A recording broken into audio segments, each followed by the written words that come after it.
You know Refin's got 3-day turn times on everything right now? How do they do that?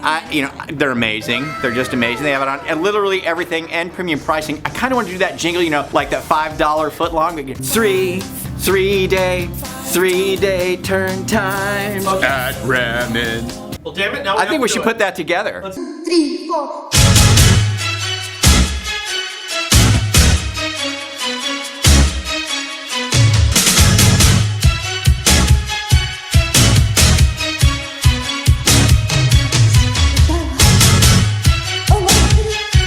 Anyway, 3-day turn times at Refin. Don't miss out. Click the banner sheet right here, right down below, or over on your right. 3-day turn times and premium pricing. Hello!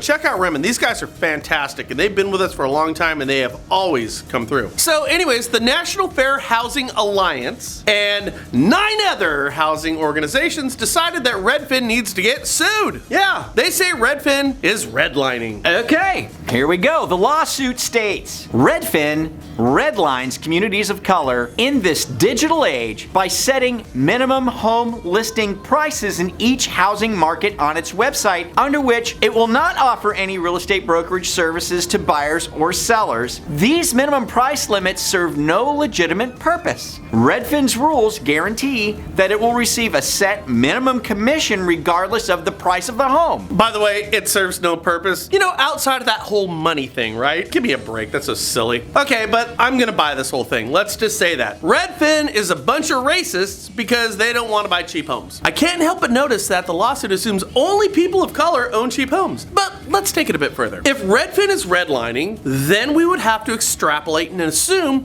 that Fannie Mae and Freddie Mac, the government-sponsored enterprises, are forcing every lender in the entire country to not only redline, but redline. So to be clear, yes, I'm saying, based on the parameters that are set by this lawsuit, Fannie Mae and Freddie Mac, which are government-owned enterprises, are not systemically racist, but they are pathologically racist. Are you ready? To understand this point, you need to know how the GSEs work. Fannie Mae and Freddie Mac have built-in loan level price adjustments. That means that both the GSEs increase the cost of a loan for various reasons. That means they charge more money or higher interest rates based on the nature of the loan. So if a loan is a higher loan to value, you as a borrower, you've got to pay more because there's less equity in the home. If you have a lower credit score, they'll do the loan, but you have to pay more. It's worth pointing out that your loan officer and the lender that they work for can't do anything about the cost of these loans. If Fannie charges it, the lender must charge it. So who do they charge, how much, and why is this racist? Okay, so what you're looking at right now is the actual pricing matrix from Fannie Mae. This is what they, Fannie Mae, put out on the cost of their loans. Now, you see at the top here it says LLPA. That means, as Frank said, loan level price adjustments built into the cost of what they charge. Okay, so this graph affects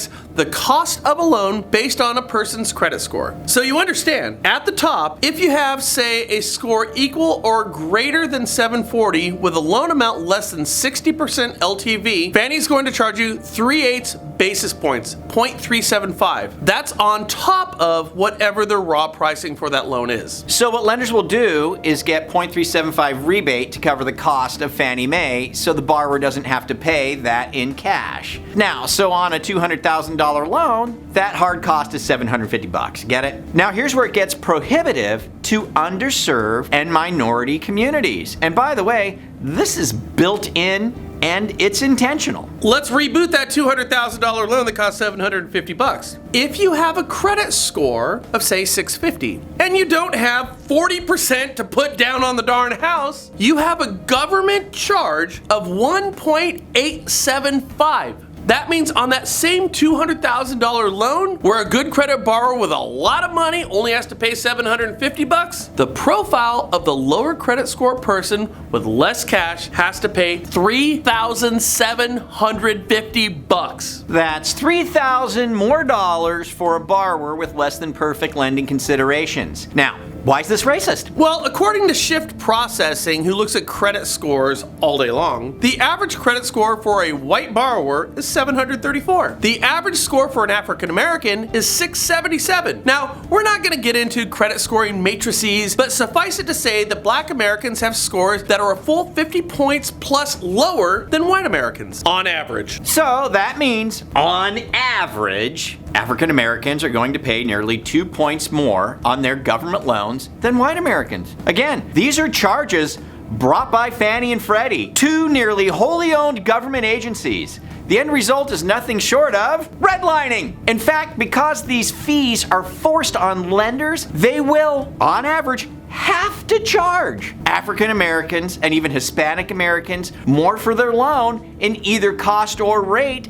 based on the parameters of Fannie Mae and Freddie Mac. And this is where it gets really dicey, because there's lenders that service both black and white communities. See, you're going to find a disparity in the rates that they charge. But what you have to understand is it's not necessarily the lender setting the rate. It is in fact the government that ensures higher rates in minority and underserved communities. So, back to Redfin, they set the cost of homes that they'll buy at a minimum. For that, they're getting sued. So if that's redlining, then what about Fannie Mae and Freddie Mac, who guarantee over 50% of all loans being done in the country? Because this thing is affecting more people, and it's hidden in plain sight. Frankly, I'm shocked that people haven't looked at the loan level price adjustments from Fannie and Freddie and how it affects different communities. We've seen this for years, and we're finally talking about it, but what we want to know is, what do you guys think about this? Is it reasonable to take somebody with a higher credit risk profile and charge them more money? Or is this simply redlining? Let us know what you think down below. And by the way, share this on Facebook, share this on your social sites, and see what other realtors and lenders in your community think about this very delicate topic. Now, if you're meeting us for the first time, go ahead and subscribe. Again, share. But the best thing that you can do to get the latest and greatest on what's going on in real estate and lending today is by getting our app. And to do that, it's just this. Download the National Real Estate Post mobile app today. Available on Apple Store and Google Play. Just search National Real Estate Post.